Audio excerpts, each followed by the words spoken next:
For those of you that are just joining us for this adventure that is the Ruger #1 and 303 British, we've seen some strange things thus far.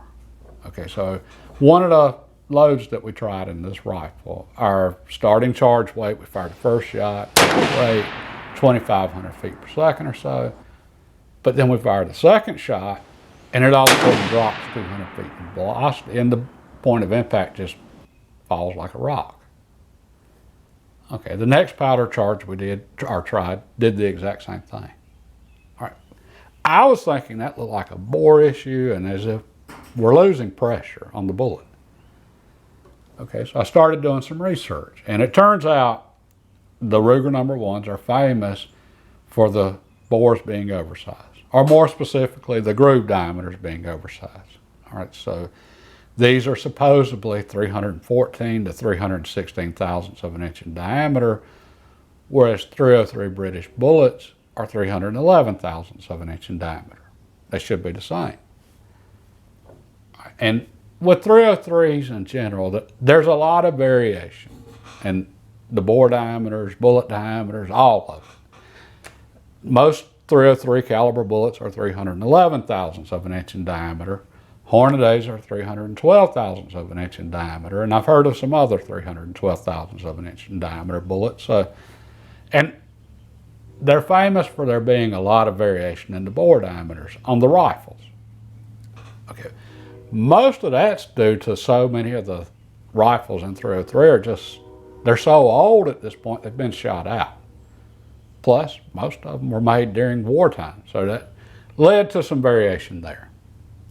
Okay, with this one though, we need to know exactly what do we have here. So we're about to slug this barrel and we're going to find out. So let's go over the basics of a rifle bore real quick before we even get started, just so we can clarify all of this. And the reason for this is we often speak in very generalized terms about rifle bores, but today we're going to need to be very specific. Okay, so in this ugly thing I've drawn here, we've got 4 lands and we got 4 grooves. And the lands stick up, and that's what actually engages the bullet and imparts spin to it. Okay, so when you look at a bullet that's been fired, you see the marks in the side of the bullet that have been pressed into it. That's from the lands.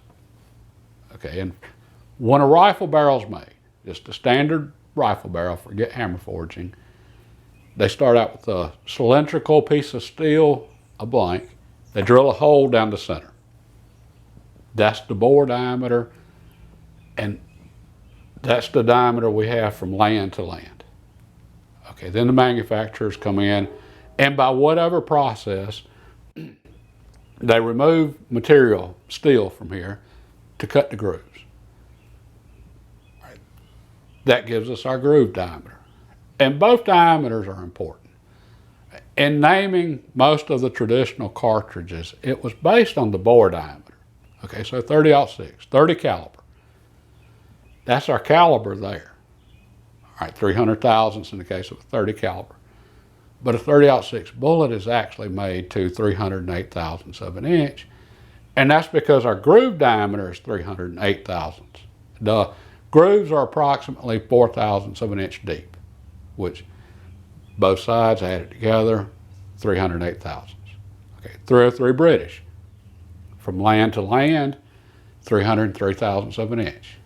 Okay, but then the bullets are 311, 312 thousandths, whatever they felt like that day, in diameter. Okay, well that's for the groove diameter. Okay, but the thing is, on this particular rifle, we've got a lot of questions about what is our groove diameter. And the reason for this, okay, the bullet can't be the size of the bore diameter, or else the rifling, the lands would never engage it. So they have to be oversized slightly to have something to engage here. But then they also need to be approximately the size of the grooves so that there's no gap there and we get a good seal and air pressure it and just flying by. Okay, that's what we're trying to check for when we slug the barrel. We want to know what our barrel actually measures on these dimensions, the bore diameter and the groove diameter.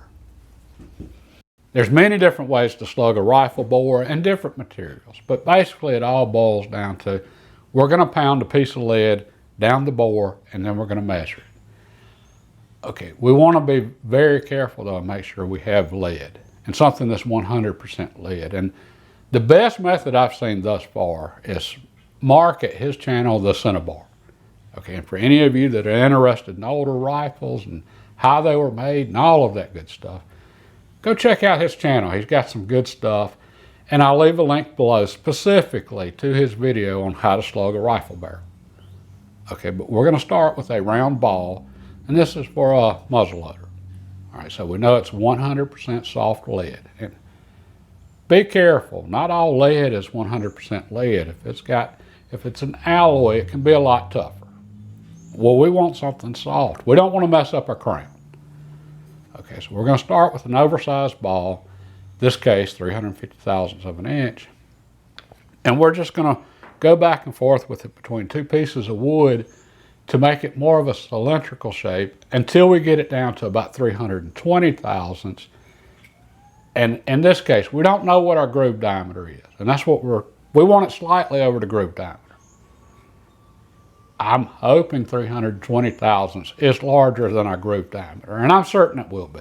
All right, so let me get to work here. And basically, it's just like rolling out a piece of dough.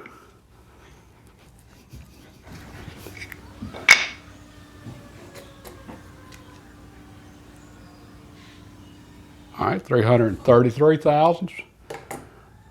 We need to go just a little bit more.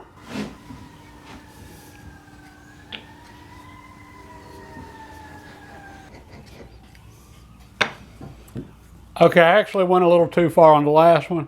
I just got another ball and started over. I want to make sure I'm not undersized. Okay, 323 thousandths of an inch. So we've got our piece of lead ready. Now we want to take a piece of cloth, tissue, something, and stop up the muzzle on the rifle. That way the bullet, when we push the slug through, it doesn't just fall through and hit the floor, because that could warp it. It could dent it and change the shape and change our measurement result.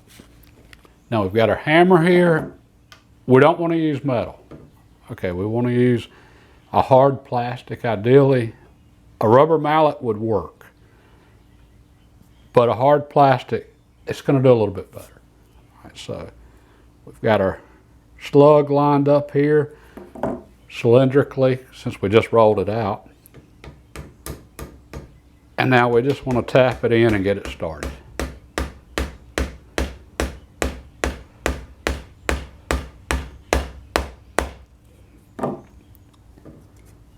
Okay, we're level with the muzzle. Now we're going to take a little bitty short piece of dial, in this case 1/4 inch oak, and tap it through, just as if we were loading a muzzle loader, almost.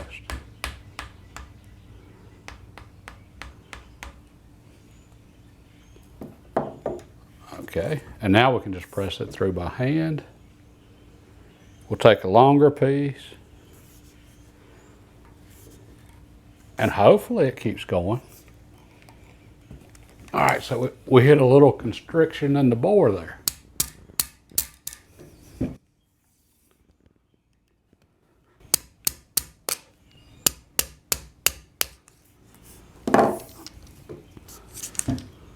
All right, we're all the way through.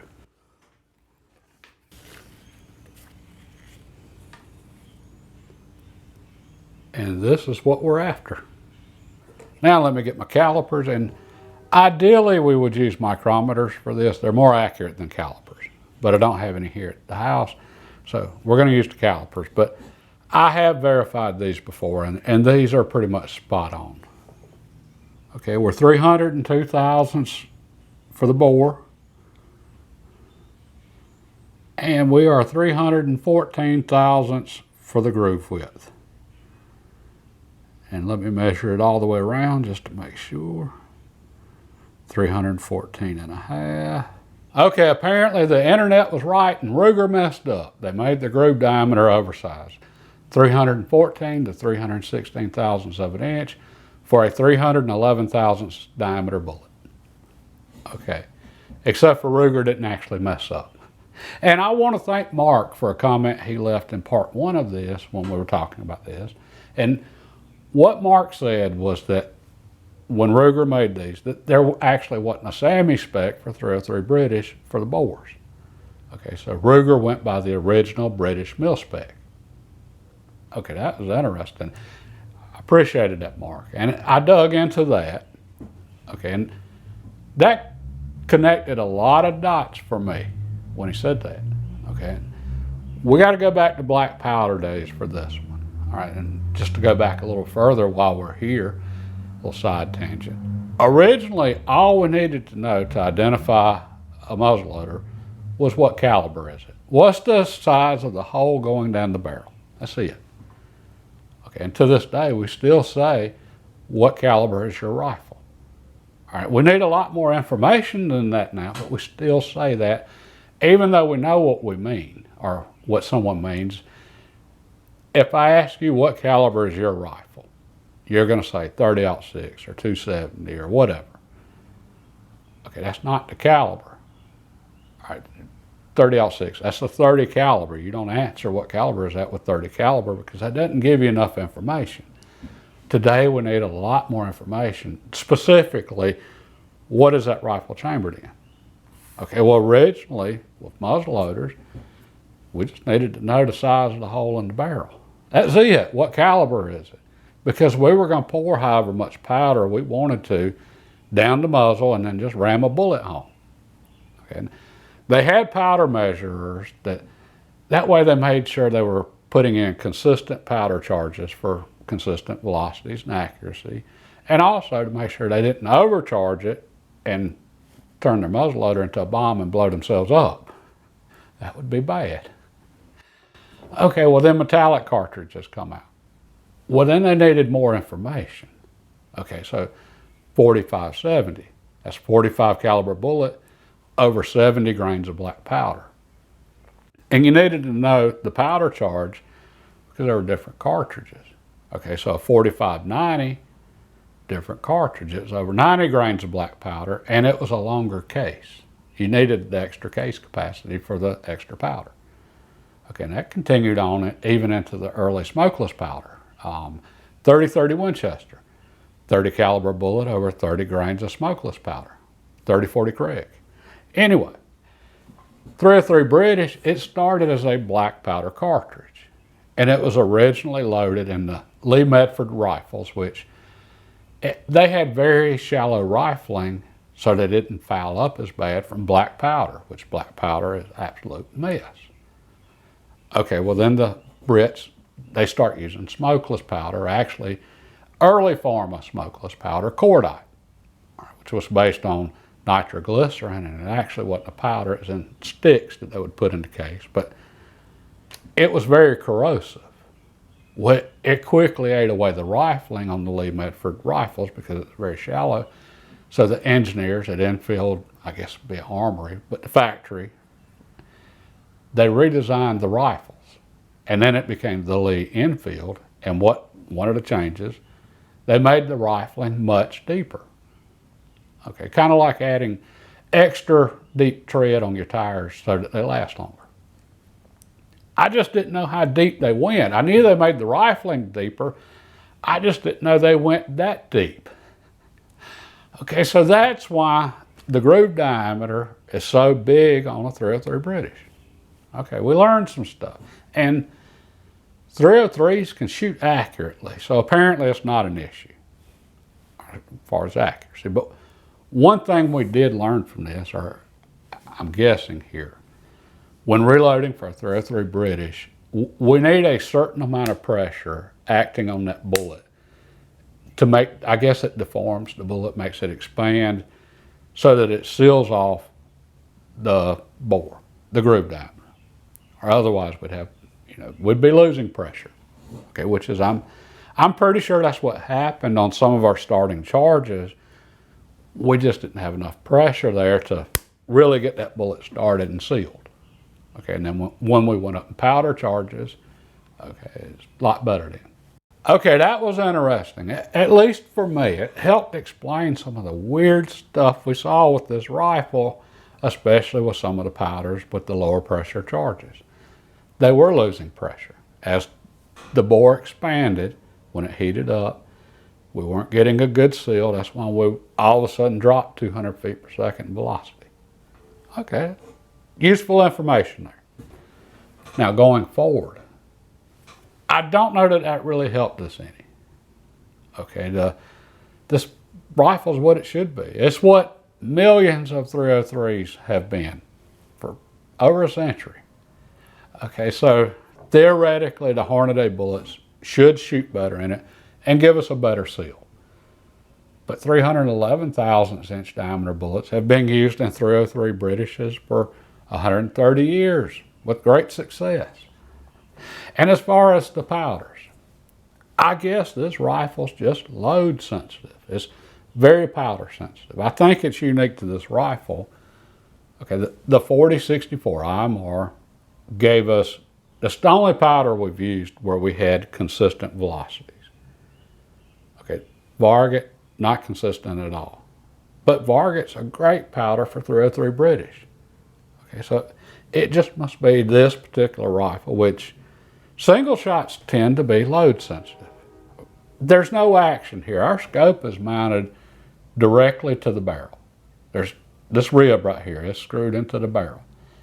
And I think the harmonics on a single shot are just really sensitive.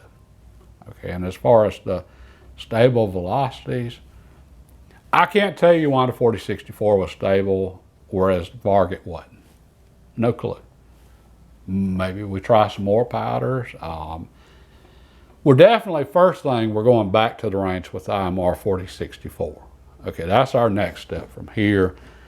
Just go ahead and prove that it does have stable velocities. I'm going to shoot it off the bench. We talked about that last time.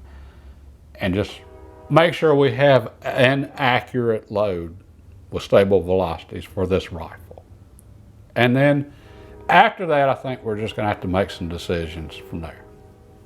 Okay, I think that covered it for today. Oh, and one last thing. Use a little case lube on your lead before you push it down the bore. I forgot to mention that. God bless and have a great day.